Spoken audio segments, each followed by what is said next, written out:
നോക്കിയിരിക്കുന്ന ആ നടിയെ ആക്രമിച്ച കേസിലെ ശിക്ഷാവിധി അല്പസമയത്തിനകം തന്നെ ഉണ്ടാകുമെന്ന് തന്നെയാണ് മനസ്സിലാക്കാൻ കഴിയുന്നത്. മിഥുൻ അയ്യപ്പനും നിഷ ദിലീപും കോടതി പരിസരത്ത് തന്നെയുണ്ട്.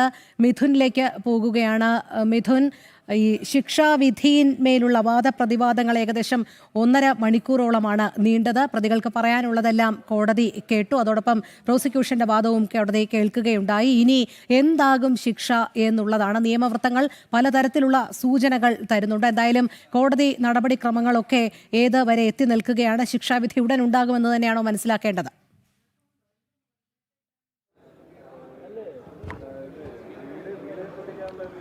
ശിക്ഷാവിധിക്ക് ഇനി അധികം കാലതാമസമില്ല എന്നുള്ളത് തന്നെയാണ് ഏറ്റവും പ്രധാനപ്പെട്ടത്. മറ്റൊന്ന്, എന്തായിരിക്കും വിധി എന്നത് സംബന്ധിച്ചിട്ടുള്ള പല വിധത്തിലുള്ള നിയമവിദഗ്ധരുടെ ഭാഗത്തുനിന്ന് പല വിധത്തിലുള്ള മറുപടികൾ അല്ലെങ്കിൽ ഒരു നിരീക്ഷണങ്ങളെല്ലാം തന്നെ വരുന്നുണ്ട്. പ്രധാനമായും നമ്മൾക്ക് വീണ്ടും ആവർത്തിച്ച് പറയാം എന്നുള്ളത്, ഇത് സംബന്ധിച്ച് പരമാവധി ശിക്ഷ ഈ പ്രതികൾക്ക് നൽകണം എന്നുള്ളത് ഏറ്റവും പ്രധാനപ്പെട്ട ആവശ്യം ആയിരുന്നു. അതാണ് പ്രോസിക്യൂഷൻ ഏറ്റവും അവസാന ഘട്ടം വരെ ഉന്നയിച്ചത്. ഇവർക്കെതിരെ പരമാവധി ശിക്ഷ നൽകണമെന്നുള്ളതാണ്.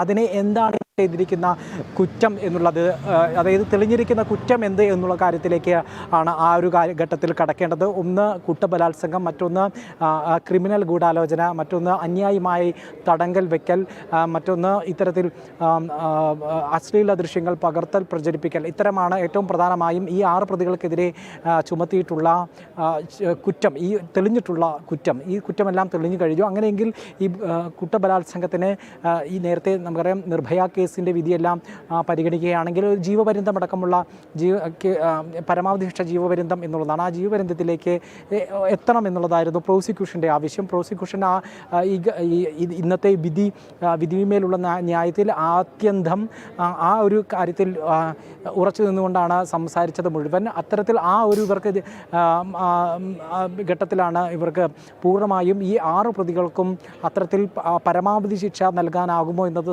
ഒരു സംശയം, അല്ലെങ്കിൽ അത്തരത്തിലൊരു കാര്യം കോടതി പരിഗണിച്ചത്, അല്ലെങ്കിൽ കോടതിയുടെ വീക്ഷണത്തിലേക്ക് എത്തിയത്. ഒന്ന്, ബലാത്സംഗം നടത്തിയത് പൾസർ സുനി മാത്രമാണ്. മറ്റുള്ളവർ അതിൻ്റെ കൂട്ട് നിന്നു എന്നുള്ളതാണ്. അതിനാലാണ് കൂട്ടബലാത്സംഗം എന്നുള്ള നിലയിലേക്ക് എത്തിയത്. അപ്പോൾ നേരിട്ട് ഈ നടിയെ ബലാത്സംഗം ചെയ്തത് പൾസർ സുനി മാത്രമാണ്. മറ്റുള്ളവർ അതിനു വേണ്ടിയുള്ള സഹായങ്ങൾ ഒരുക്കിയ അല്ലെങ്കിൽ അതിനുവേണ്ടി പിന്തുണ നൽകി എന്നുള്ളതാണ്.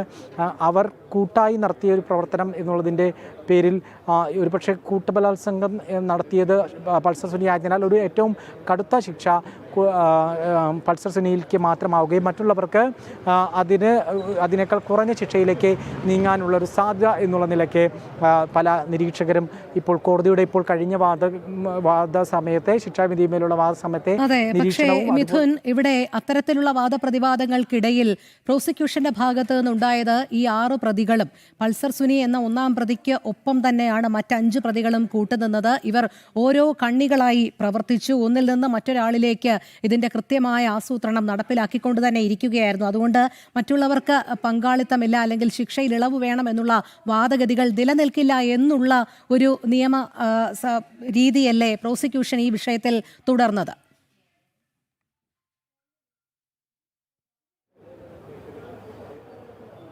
തീർച്ചയായിട്ടും ഈ കോടതിയുടെ ഈ ചോദ്യത്തിന് പ്രോസിക്യൂഷൻ ഖണ്ഡിച്ചത് ഈ ഒരു കാര്യം വ്യക്തമാക്കിക്കൊണ്ടാണ്. നേരത്തെ രോഹിണി പറഞ്ഞതുപോലെ ഇതൊരു ചെയിൻ ഓഫ് ഇൻസിഡൻ്റ് ആണ്. ഈ 6 പ്രതികളും പരസ്പരം ചേർന്നുകൊണ്ട് പരസ്പരം ഒത്തുചേർന്നുകൊണ്ട് ഈ ഒരൊറ്റ കൃത്യത്തിന് വേണ്ടി പ്രവർത്തിച്ചു എന്നുള്ളതാണ്. അതായത് ഈ നടിയെ ബലാത്സംഗം ചെയ്യുന്നതിന് വേണ്ടി ഇവരെല്ലാം ഒറ്റ മനസ്സോടുകൂടി എല്ലാവരുടെയും അറിവോടുകൂടി പ്രവർത്തിച്ചു. അതായത് കുറ്റകൃത്യത്തിന് ഈ ബലാത്സംഗം ചെയ്തത് പൾസർ സുനി മാത്രമാണെങ്കിലും കൃത്യമായി ഇവരുടെ എല്ലാം പങ്കാളിത്തം ഇതിനുണ്ടായിരുന്നു. പൾസർ സുനിക്ക് ബലാത്സംഗം ചെയ്യുന്നതിന് വേണ്ടിയിട്ടുള്ള അവസരം ഒരുക്കിയതും സാഹചര്യം ഒരുക്കിയതും അതിനു വേണ്ടിയിട്ടുള്ള നടിക്ക് രക്ഷപ്പെടാതിരിക്കാനുള്ള പഴുതുകളെല്ലാം അടിച്ചതും അവരെ തടങ്കിലാക്കിയതുമെല്ലാം തന്നെ മറ്റുള്ളവരെല്ലാം ചേർന്നുകൊണ്ടാണ്. അതുകൊണ്ട് തന്നെ അവർക്കെല്ലാം ഈ ബലാത്സംഗ കുറ്റത്തിൻ്റെ പരമാവധി ശിക്ഷ എന്ന് പറയുന്നത് ഈ 6 പേർക്കും നൽകണം എന്നുള്ളത് തന്നെയായിരുന്നു പ്രോസിക്യൂഷൻ്റെ ഏറ്റവും ഒടുവിലത്തെ ആദ്യത്തെ വാദവും ഇതു സംബന്ധിച്ച് ആരംഭിച്ച മുതലുണ്ടായിരുന്ന എല്ലാ നിലപാടും അതുതന്നെയാണ് ഉണ്ടാകുന്നത്. ഒരുപക്ഷെ ആ വാദം പരിഗണിക്കുമ്പോൾ അതല്ല, പ്രതികൾക്ക് സ്വാഭാവികമായി ലഭിക്കേണ്ട പരിരക്ഷ, അതായത് നിയമപരമായി ലഭിക്കേണ്ട പരിരക്ഷ ഇളവുകൾ അത് പരമാവധി നൽകാൻ കോടതി തയ്യാറാകുമോ എന്നുള്ള കാര്യത്തിലാണ് നമ്മൾ ഏറെ കാത്തിരിക്കുന്നത്. സമൂഹത്തിന് മാതൃകയാവുന്ന തരത്തിൽ വീണ്ടും ഇത്തരം കുറ്റകൃത്യങ്ങൾ ആവർത്തിക്കാതിരിക്കുന്ന തരത്തിലുള്ള ശിക്ഷ വേണമെന്ന ഇതോട് ചേർന്ന് പ്രോസിക്യൂഷൻ വ്യക്തമാക്കുകയും ചെയ്തിട്ടുണ്ട്. ഈ ഒരു ഘട്ടത്തിൽ ഈ കാര്യത്തിൽ ഇപ്പോൾ ഉന്നയിച്ചിരിക്കുന്ന എന്തായിരിക്കും ശിക്ഷ എന്നത് സംബന്ധിച്ച ഈ രണ്ട് ഘടകങ്ങളെ കൂടുതലായും പരിഗണിച്ചുകൊണ്ടായിരിക്കും എന്നുള്ളതാണ് നമുക്ക് മനസ്സിലാക്കാൻ സാധിക്കുന്നത്. മറ്റ് വാദങ്ങൾ, അതായത് ഇവരുടെ കുടുംബ പശ്ചാത്തലം, ഇവരുടെ മറ്റ് പശ്ചാത്തലങ്ങൾ, ഇതെല്ലാം ഒരു സ്വാഭാവികമായി ഈ ഘട്ടത്തിൽ ഉന്നയിക്കുന്ന വാദം എന്നതിനപ്പുറത്തേക്ക് ഒരു പരിഗണന സ്വാഭാവികമായിട്ടും കോടതി നൽകാറില്ല. ഒരുപക്ഷെ വളരെ പ്രായത്തിൽ കുറഞ്ഞതും അല്ലെങ്കിൽ അത്തരത്തിലുള്ള ആകസ്മികമായി സംഭവിച്ച കുറ്റകൃത്യങ്ങൾക്കൊക്കെയാണ് അത്തരം ഘടകങ്ങൾ പരിഗണിക്കാറ്. പക്ഷേ എന്നിരുന്നാൽ പോലും ഈ ഒരു ഘട്ടത്തിൽ ഇത് പരിഗണിക്കാനുള്ള സാധ്യത ഇല്ല എന്നുള്ളത് തന്നെയാണ് നമ്മൾ മനസ്സിലാക്കുന്നത്. കടുത്ത ശിക്ഷയിലേക്ക് നീങ്ങും എന്ന് തന്നെ കേരളത്തിൽ ഉള്ള ഭൂരിഭാഗം ആളുകളും പ്രതീക്ഷിക്കുന്നുണ്ട്. ആ ഒരു പ്രതീക്ഷയ്ക്കൊപ്പം നിൽക്കുമോ, അതോ പരമാവധി നിയമത്തിൻ്റെ സാധ്യതകൾ ഉപയോഗിച്ചുകൊണ്ട്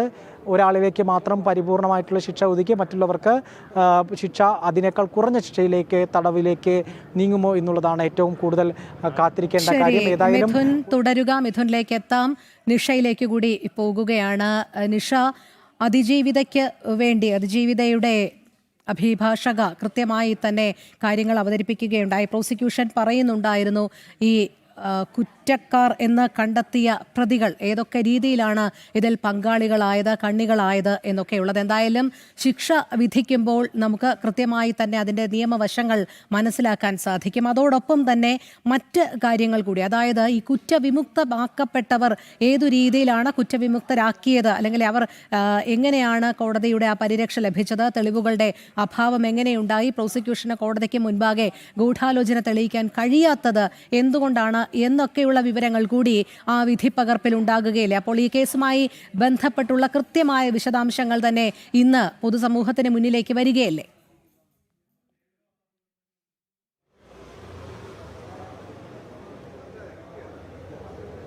രോഹിണി, കേസിൽ ആകെ 10 പ്രതികളായിരുന്നു ഉണ്ടായിരുന്നത്. ഇതിൽ 6 വരെയുള്ള പ്രതികൾ, 1 മുതൽ 6 വരെയുള്ള പ്രതികൾ കുറ്റക്കാരാണ് എന്നാണ് കോടതി കണ്ടെത്തിയിരുന്നത്. ഇതിൽ 7 മുതൽ 10 വരെയുള്ള പ്രതികൾ, ഇതിൽ 7ാം പ്രതി ചാർലി തോമസ് എന്നയാളാണ്. 7ാം പ്രതി ചാർലി തോമസ്, 8ാം പ്രതി പി ഗോപാലകൃഷ്ണൻ എന്ന ദിലീപ്, 9ാം പ്രതി സനിൽകുമാർ, 10ാം പ്രതി ജി ശരത്ത്. ഈ 4 പേരെയാണ് കോടതി കുറ്റവിമുക്തരാക്കിയത്. ഇവർക്കെതിരെ തെളിവുകളില്ല. ഗൂഢാലോചനയിൽ ഇവർ പങ്കെടുത്തു എന്നത് കൃത്യമായി കോടതിയിൽ തെളിയിക്കാൻ പ്രോസിക്യൂഷന് കഴിഞ്ഞില്ല. അതുകൊണ്ടാണ് ഇത്രയും പേരെ, ഈ 4 പേരെയും കോടതി കുറ്റവിമുക്തരാക്കിയത്. ഒപ്പം തന്നെ ഈ പൾസർ സുനി അടക്കമുള്ള 6 പേർ, Pulsar Suni, Martin Antony, Manikandan, V P Vijeesh, H Saleem, Pradeep, ഇവർ കുറ്റകൃത്യത്തിൽ നേരിട്ട് പങ്കെടുത്ത ആളുകളാണ് എന്നാണ് പ്രോസിക്യൂഷൻ അതിനുള്ള തെളിവുകളാണ് ഹാജരാക്കിയത്. ഈ കേസിൽ ഒരു പ്രധാനപ്പെട്ട കാര്യമെന്ന് പറയുന്നത്, ഈ കുറ്റകൃത്യം ചെയ്തതിനു ശേഷം പൾസർ സുനിയും കൂട്ടാളികളും കേരളം വിടുന്ന സമയത്ത് അങ്കമാലിയിലെ ഒരു അഭിഭാഷകൻ്റെ കയ്യിൽ പൾസർ സുനി ഒരു പൊതിയും ഒപ്പം തന്നെ കുറച്ച് പണവും നൽകുന്നു. 12,000 രൂപ അടങ്ങുന്ന 12,000 രൂപയും ഒരു പൊതിയും നൽകുന്നുണ്ട്. എന്നിട്ട് പറയുന്നു തങ്ങൾക്കെതിരെ ഒരു കേസ് വരാനുള്ള സാധ്യതയുണ്ട് എന്ന് പറയുന്നുണ്ട്. പിന്നീട് ഈ അഭിഭാഷകൻ പിന്നീട് ഈ വാർത്തകളൊക്കെ അറിയുന്നു. അപ്പോൾ ഈ കേസിൽ താനും പ്രതി ചേർക്കപ്പെടുമോ എന്നുള്ള ഭയം കൊണ്ടാണ് ഈ അഭിഭാഷകൻ ഈ പൊതി അങ്കമാലി കോടതിയിൽ ഹാജരാക്കുന്നത്. അതിൽ നിന്നും പൾസർ സുനിയുടെ പേഴ്സ് കണ്ടെത്തി. അതിൽ മെമ്മറി കാർഡ് ഉണ്ടായിരുന്നു. അതിൽ ഈ നടിയെ പീഡിപ്പിക്കുന്നതിൻ്റെ ദൃശ്യങ്ങളടക്കം ഉണ്ടായിരുന്നു. അതുകൊണ്ട് കൃത്യമായി ഈ പ്രോസിക്യൂഷന് വാദങ്ങൾ തെളിയിക്കാൻ കഴിഞ്ഞു. പ്രതികൾ കുറ്റം ചെയ്തിട്ടില്ല എന്ന് പ്രതിഭാഗം ആവർത്തിക്കുമ്പോഴും കൃത്യമായി തന്നെ ആ ഒരു കുറ്റകൃത്യത്തിന് തെളിവുണ്ടായിരുന്നു. ആ തെളിവാണ് അന്ന് കോടതിയിൽ ഹാജരാക്കിയത്. ആ ഒരു മെമ്മറി കാർഡ് തന്നെയാണ് ഈ കേസിലെ ഒരു പ്രധാന വഴിത്തിരിവ് എന്ന് പറയുന്നത്. ആ മെമ്മറി കാർഡിൽ ഈ നടിയെ പീഡിപ്പിക്കുന്നതിൻ്റെ ദൃശ്യങ്ങൾ ഉണ്ടായിരുന്നു. അപ്പോൾ ആ പ്രതികളെല്ലാവരും തന്നെ കുറ്റകൃത്യത്തിൽ ഉൾപ്പെട്ട ആളുകളാണ് എന്ന് മറ്റു മാർഗങ്ങളിലൂടെയൊന്നും തെളിയിക്കേണ്ടി വന്നില്ല. എന്തായാലും കൃത്യമായി ഈ പ്രതികൾ 6 പേരും ഈ ഒരു ഗൂഢാലോചനയിലും ആസൂത്രിതമായി നടത്തിയ ഈ ഒരു കുറ്റകൃത്യത്തിലും പങ്കാളികളാണ് എന്ന് കൃത്യമായി തന്നെ തെളിവുകൾ സഹിതം പ്രോസിക്യൂഷന് കോടതിയിൽ തെളിയിക്കാൻ കഴിഞ്ഞിട്ടുണ്ട്. അതുകൊണ്ട് തന്നെയാണ് ഈ 6 പ്രതികളും കുറ്റക്കാരാണ് എന്ന് കോടതി കണ്ടെത്തിയിരിക്കുന്നത്. പിന്നീട് കുറ്റകൃത്യം നടത്തിയത് ഈ എട്ടാം പ്രതിയായ ദിലീപ് നൽകിയ കൊട്ടേഷനിലാണ് പൾസർ സുനി കുറ്റകൃത്യം നടത്തിയത്. ദിലീപിൻ്റെ പങ്ക് അതിൽ കൃത്യമായി തന്നെ തെളിയിക്കാൻ ഒന്നും പ്രോസിക്യൂഷന് കഴിഞ്ഞിരുന്നില്ല. അതുകൊണ്ടാണ് ഈ 7 മുതൽ 10 വരെയുള്ള പ്രതികളെ കോടതി അന്ന് കുറ്റവിമുക്തരാക്കുകയും ചെയ്തത്. ഈ കോടതി പറയുന്നതനുസരിച്ച് കൃത്യമായി തന്നെ ആസൂത്രിതമായി നടത്തിയ ഈ കുറ്റകൃത്യത്തിൽ ഓരോരുത്തരും പങ്കാളികളാണ്. ഓരോരുത്തരും ചെയ്ത കുറ്റങ്ങൾക്ക് പ്രത്യേകമായി തന്നെ ഇവർക്ക് ശിക്ഷ നൽകണമെന്നാണ് പ്രോസിക്യൂഷൻ കോടതിയിൽ വാദിച്ചിരുന്നത്.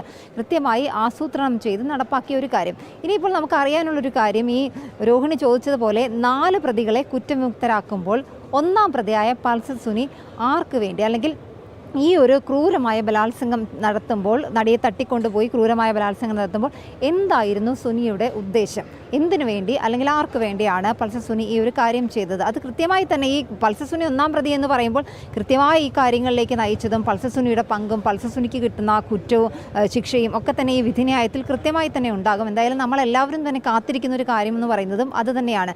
ദിലീപ് ഈ കേസിൽ കുറ്റവിമുക്തനാക്കപ്പെടുമ്പോൾ പൾസർ സുനി എന്തിനു വേണ്ടിയാണ് ഈ ഒരു കുറ്റകൃത്യം ചെയ്തത് എന്ന കാര്യത്തിൽ ഇന്നത്തെ ഈ വിധിന്യായത്തോടു കൂടി തന്നെ കൃത്യമായി തന്നെയുള്ള ഒരു ഉത്തരം നമുക്ക് ലഭിക്കും. ആസൂത്രിതമായി നടപ്പാക്കിയ ഒരു ക്രിമിനൽ ഒരു കൊട്ടേഷൻ ബലാത്സംഗം, ഇതാണ് കോടതി കണ്ടെത്തിയിരിക്കുന്നത്. ഇത് കൂട്ടബലാത്സംഗത്തിനാണ് കുറ്റം ചുമത്തിയിട്ടുള്ളത്. 1-ാം പ്രതിയായ പൾസർ സുനി ആണ് ഈ കുറ്റകൃത്യം ചെയ്തതെങ്കിലും 2 മുതൽ 6 വരെയുള്ള എല്ലാ പ്രതികൾക്കും ഈ കുറ്റകൃത്യത്തിൽ ഒരുപോലെ തന്നെ പങ്കുണ്ട്. ബലാത്സംഗം പോലെ തന്നെ കുറ്റകരമാണ് അതിന് കൂട്ടുനിന്നത്. 2 മുതൽ 6 വരെയുള്ള പ്രതികൾ അതാണ് ചെയ്തത്. ഈ 2 മുതൽ 6 വരെയുള്ള പ്രതികളിൽ 5ഉം 6ഉം പ്രതികൾ പല തവണകളായി വണ്ടിയിൽ പല സ്ഥലത്തു നിന്നും ഈ വാഹനത്തിൽ കയറി ഇറങ്ങുകയായിരുന്നു എന്നാണ് പ്രതിഭാഗം അഭിഭാഷകർ വാദിച്ചത്. എങ്കിലും കൃത്യമായി തന്നെ ഈ ഒരു കൊട്ടേഷൻ നൽകി തട്ടിക്കൊണ്ടുപോകൽ ഇതൊക്കെ തന്നെ കൃത്യമായി തന്നെ നേരത്തെ തന്നെ പ്ലാൻ ചെയ്തിരുന്നതാണ്. ഇതിനുവേണ്ടി ഇവർ ഒരു വാഹനമടക്കം തയ്യാറാക്കി നിർത്തിയിരുന്നു. ഒരു കാറ്ററിംഗ് സർവീസിന് ഉപയോഗിക്കുന്ന ഒരു വാഹനമാണ് ഈ പൾസർ സുനി 3 ആഴ്ചയ്ക്ക് മുമ്പ്, അതായത് ഈ കുറ്റകൃത്യം നടത്തുന്നതിന് 3 ആഴ്ചയ്ക്ക് മുമ്പ് പൾസർ സുനി ഈ ഒരു വാഹനം വാടകയ്ക്ക് എടുത്തിരുന്നു. ഒരു കാറ്ററിംഗ് യൂണിറ്റിൻ്റെ വാഹനമാണ്. കാറ്ററിംഗ് യൂണിറ്റിൻ്റെ വാഹനത്തിൽ ഈ അവരുടെ സാധനങ്ങൾ കയറ്റുന്നതിന് വേണ്ടി പ്രത്യേകമായി തയ്യാറാക്കിയ വാഹനമാണ്. ആ വാഹനം രൂപമാറ്റം വരുത്തി, അതായത് അതിൻ്റെ ആ സ്റ്റീൽ കമ്പികളൊക്കെ മാറ്റി അത് ഇവരുടെ ഈ കുറ്റകൃത്യം ചെയ്യാൻ ഉള്ള രീതിയിൽ അതിന് രൂപമാറ്റം വരുത്തിയിട്ടുണ്ട്. ആ വാഹനം ഇപ്പോഴും കോടതി പരിസരത്തുണ്ട്. അങ്ങനെ ആ വാഹനത്തിന് രൂപമാറ്റം വരുത്തി. ഈ വാഹനം പോലീസ് കസ്റ്റഡിയിൽ എടുക്കുമ്പോൾ അങ്ങനെ രൂപമാറ്റം വരുത്തിയ രീതിയിലായിരുന്നു. ഒപ്പം തന്നെ അതിൻ്റെ ബാക്കിൽ സീറ്റൊക്കെ മാറ്റിയിട്ട് അവിടെ ഒരു ബെഡ് പോലുള്ള ഒരു ബെഡ് അവിടെ ഉണ്ടായിരുന്നു. നടിയെ കൃത്യമായി തന്നെ ഈ ഒരു നടിയെ പീഡിപ്പിക്കുക, അതിൻ്റെ ദൃശ്യങ്ങൾ എടുക്കുക, ഇത് തന്നെയായിരുന്നു പൾസർ സുനിയുടെ ഉദ്ദേശമെന്ന് തെളിയിക്കാൻ പ്രോസിക്യൂഷന് സാധിച്ചിട്ടുണ്ട്. എന്തായാലും ഈ കാര്യങ്ങളെല്ലാം തന്നെ കോടതിയിൽ പ്രോസിക്യൂഷൻ ഉന്നയിച്ച വാദങ്ങളെല്ലാം തന്നെ പ്രോസിക്യൂഷന് തെളിയിക്കാനായി കഴിഞ്ഞു. ഈ 6 പ്രതികളുടെ കാര്യത്തിൽ ബാക്കി 4 പ്രതികൾക്ക് ഈ ഗൂഢാലോചനയിലും ഒപ്പം തന്നെ കുറ്റകൃത്യത്തിലും ഒന്നും പങ്കുണ്ടെന്ന് തെളിയിക്കാൻ കഴിഞ്ഞില്ല.